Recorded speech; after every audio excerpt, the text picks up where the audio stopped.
The tiger king, tiger king, Hindi सारांश। The tiger king एक व्यंग्यात्मक सैटिरिकल कहानी है जिसमें अंधविश्वास, अहंकार, सत्ता के दुरुपयोग और भाग्य की अनिवार्यता को रोचक ढंग से प्रस्तुत किया गया है। हिंदी सारांश। प्रतिबंधपुरम के महाराजा का जन्म होते ही ज्योतिषियों ने भविष्यवाणी की कि वह बहुत वीर और महान राजा बनेगा, लेकिन उसकी मृत्यु एक बाघ के कारण होगी। यह सुनकर केवल 10 दिन का शिशु बोल उठता है, बाघ सावधान रहें। तभी से राजा के मन में बाघों को मारने का जुनून पैदा हो जाता है। 20 वर्ष की आयु में राजा शासन संभालता है और बाघों का शिकार शुरू कर देता है। वह घोषणा करता है कि राज्य में केवल वही बाघों का शिकार करेगा। जो भी किसी बाघ को नुकसान पहुंचाएगा, उसकी संपत्ति जब्त कर ली जाएगी। राजा एक एक करके 99 बाघों का शिकार कर लेता है। एक ज्योतिषी उसे चेतावनी देता है कि उसे 100वें बाघ से सावधान रहना चाहिए, क्योंकि वही उसकी मृत्यु का कारण बन सकता है।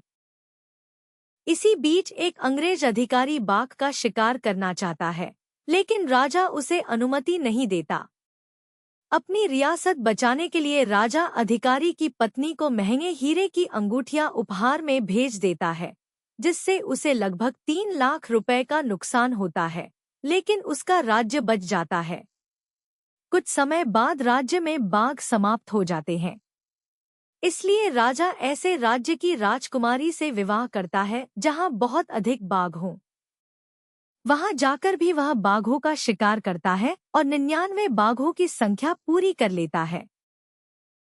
अब केवल 100वां बाघ बचा होता है, लेकिन वह कहीं नहीं मिलता। राजा अत्यंत क्रोधित हो जाता है।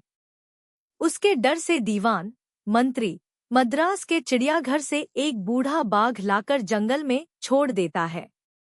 राजा उस बाघ पर गोली चलाता है। उसे लगता है कि उसने 100वां बाघ मार दिया है, लेकिन वास्तव में गोली बाघ को नहीं लगती। बाघ केवल डर के कारण बेहोश हो जाता है। बाद में शिकारी उसे मार देते हैं और राजा को सच्चाई नहीं बताते। राजा यह सोचकर निश्चिंत हो जाता है कि उसने भविष्यवाणी को झूठा साबित कर दिया है। कुछ दिनों बाद अपने बेटे के 3रे जन्मदिन पर राजा उसे लकड़ी का बाग उपहार में देता है। खेलते समय लकड़ी का एक छोटा सा कांटा राजा के हाथ में चुभ जाता है। संक्रमण, इन्फेक्शन बढ़ जाता है। डॉक्टर ऑपरेशन करते हैं, लेकिन ऑपरेशन के बाद राजा की मृत्यु हो जाती है। इस प्रकार 100वें बाघ ने सीधे नहीं, बल्कि लकड़ी के बाघ के रूप में अप्रत्यक्ष रूप से अपना बदला लिया और ज्योतिषी की भविष्यवाणी सच साबित हुई।